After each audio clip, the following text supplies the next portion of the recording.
सामाजिक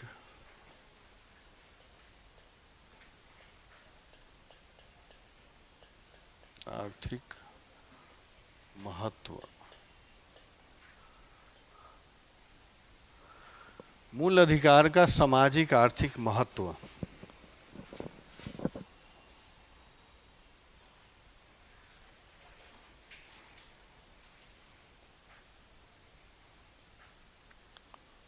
सामाजिक आर्थिक महत्व, मूल अधिकार का सामाजिक आर्थिक महत्व नहीं। चलिए,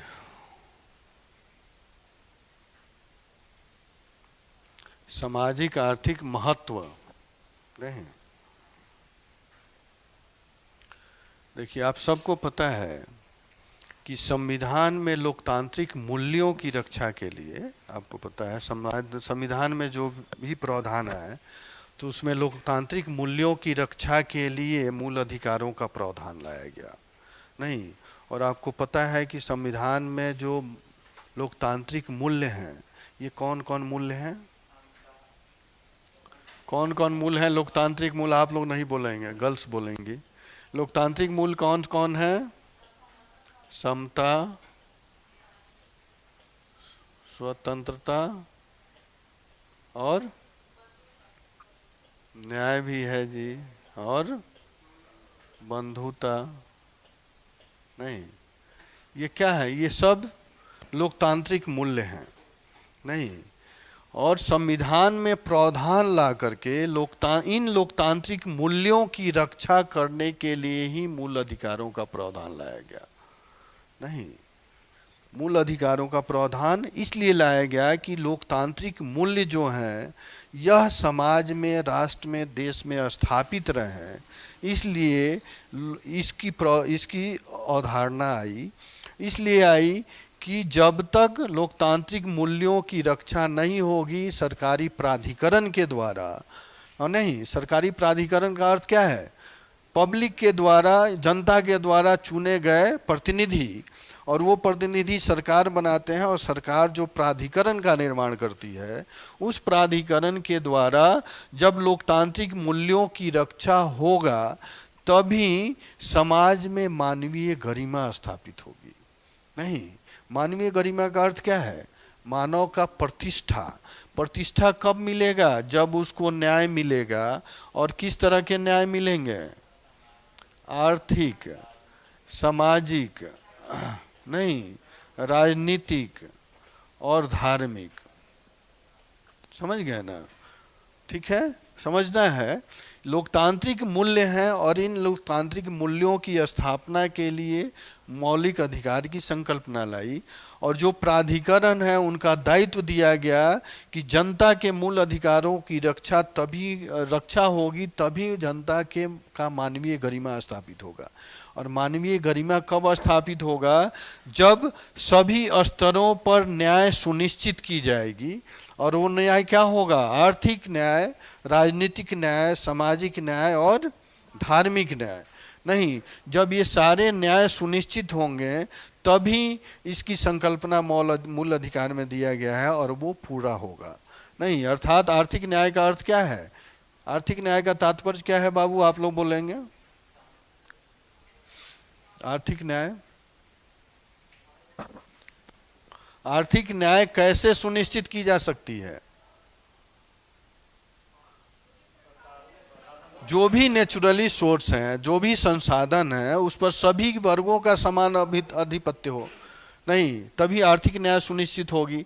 सांस्कृतिक न्याय, सांस्कृतिक न्याय समानता की बात करता है नहीं, यानी समाजवादी व्यवस्था की बात करता है। समाज में सभी वर्ग एक लेवल पे आएंगे तभी सामाजिक न्याय सुनिश्चित होगा।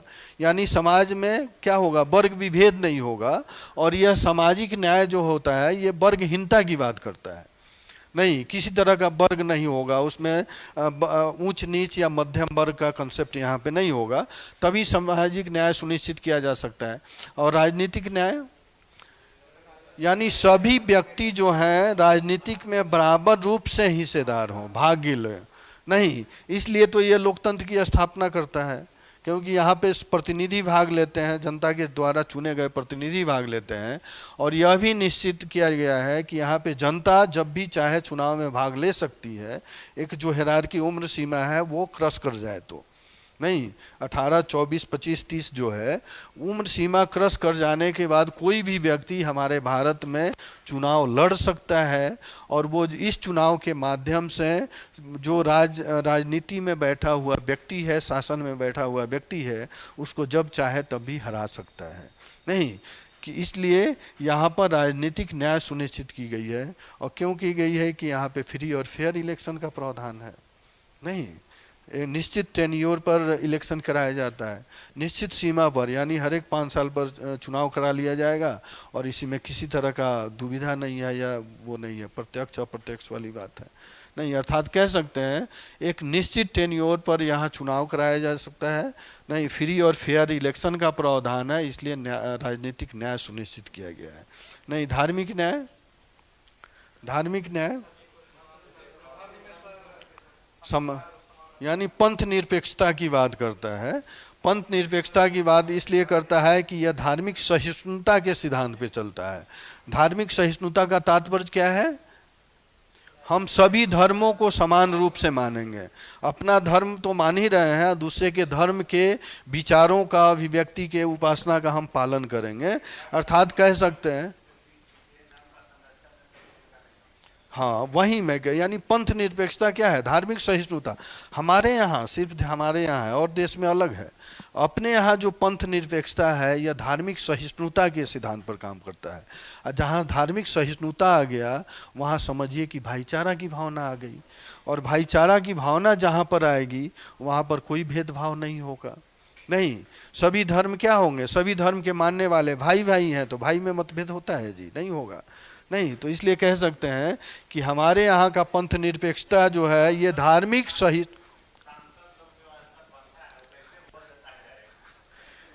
उनका तो अपना हित है ना, स्वहित है। तो हम नहीं, मैं लोकतंत्र की बात कर रहा हूं, और आप लोग भी लोकतंत्र के ही बारे में सोचें, धन तंत्र के बारे में मत सोचें। हमारे संविधान में धन तंत्र का बात नहीं कहा गया है।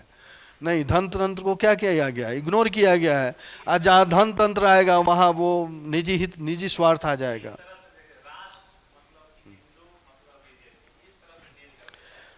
अच्छा, हिंदुत्व जिस दिन चर्चा हुआ था उस दिन थे कि नहीं आप? नहीं थे ना, वो ऐप पे हैं आप?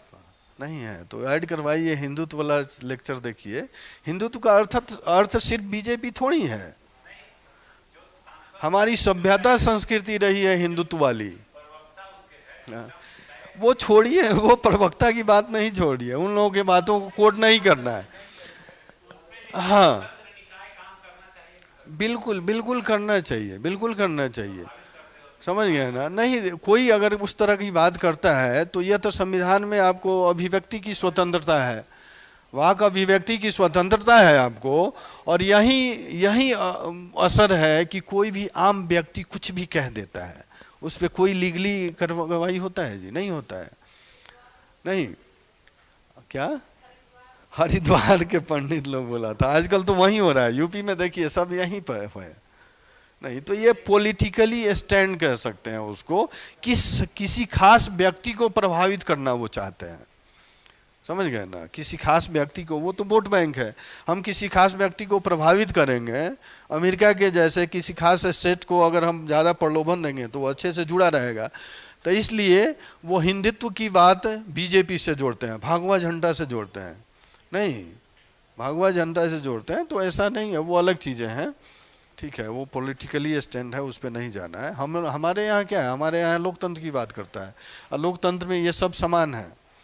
नहीं, अर्थात सबसे विशेष चीज़ यहाँ पे देखेंगे धार्मिक सहिष्णुता, यानी जो पंथ निरपेक्षता की भावना है ये धार्मिक सहिष्णुता की भावना पे काम करता है।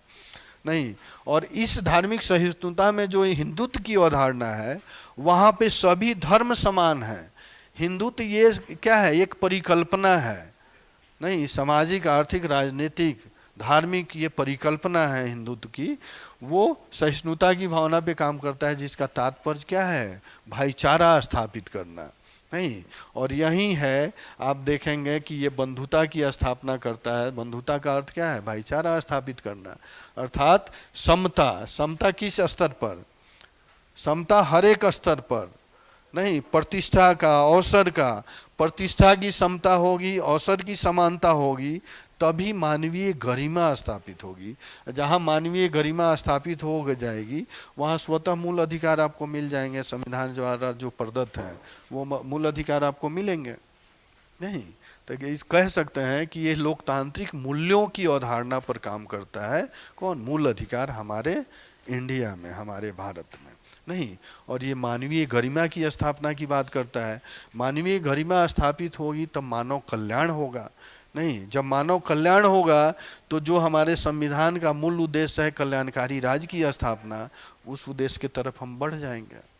नहीं, चलिए यहाँ 2-4 पॉइंट लिख लीजिए, एक पैरा यहाँ पे लिख लीजिए। यह विदित है कि लोकतांत्रिक, हाँ, यह विदित है कि, विदित का अर्थ है सुनिश्चित है कि, यह विदित है कि लोकतांत्रिक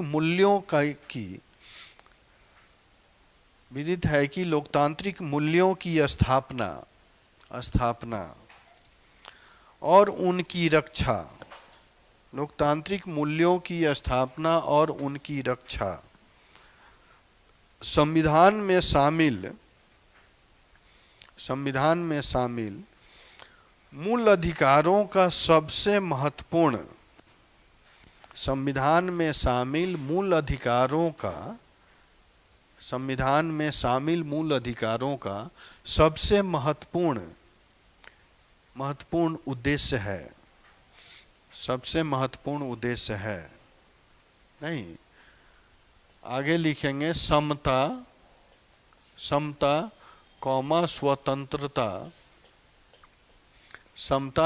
स्वतंत्रता,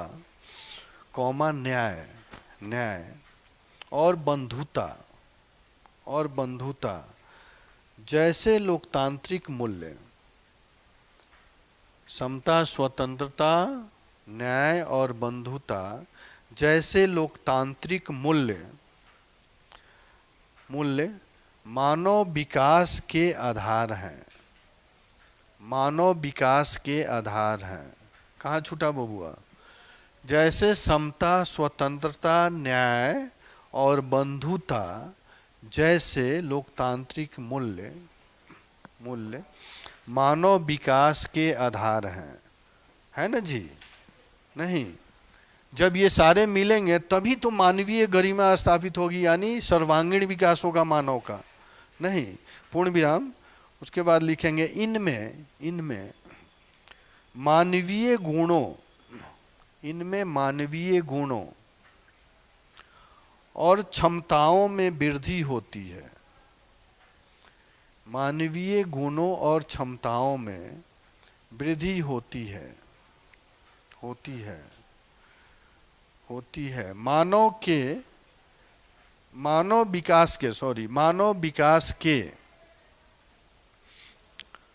मानव विकास के आधार पर ही मूल अधिकारों को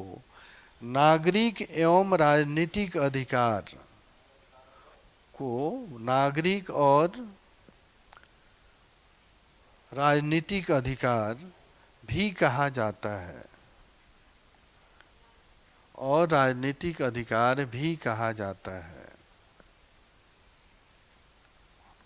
नहीं, ठीक है, नागरिक अधिकार, क्योंकि वो मानवीय प्रवृत्ति है इसलिए उसको नागरिक अधिकार कहा गया, और संविधान के द्वारा प्रदत्त अधिकार है इसलिए उसको क्या किया? राजनीतिक अधिकार कहा गया। नहीं, पैराग्राफ चेंज करके मानव विकास की प्रक्रिया मानव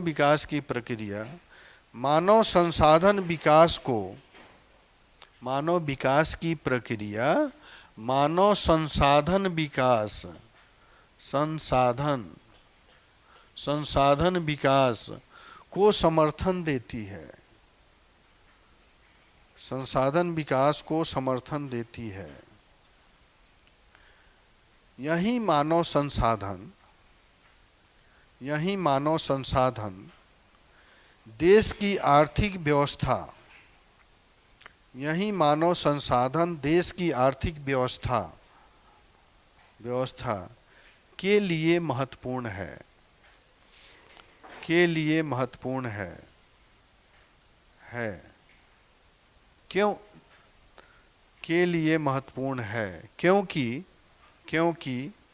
मानव संसाधन विकास को, क्योंकि मानव संसाधन विकास को वस्तुतः, मानव संसाधन विकास को वस्तुतः मानव पूंजी निर्माण, मानव पूंजी निर्माण की प्रक्रिया कहा गया है।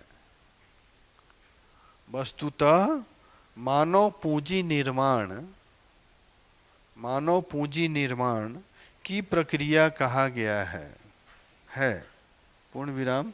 यह मानव पूंजी, यह मानव पूंजी नवाचारों, मानव पूंजी नवाचारों और तकनीकी विकास, नवाचारों और तकनीकी विकास के माध्यम से, तकनीकी विकास के माध्यम से आर्थिक समृद्धि, आर्थिक समृद्धि सुनिश्चित करने वाली संकल्पना है। आर्थिक समृद्धि सुनिश्चित करने वाली संकल्पना है, संकल्पना है। ठीक है जी। तो ये इसके कैसे मूल अधिकार की समानता है समाज से और संस्कृति से या मानव विकास से, इसको हम लोग समझने की कोशिश किए। यूपीपीसीएस में ये प्रश्न बना हुआ है कि मूल अधिकार की समानता कैसे सामाजिक विकास और आर्थिक विकास से है, नहीं, या मूल अधिकार की अवधारणा कैसे सामाजिक और आर्थिक विकास की अवधारणा को प्रोत्साहित करती है या समर्थन देती है।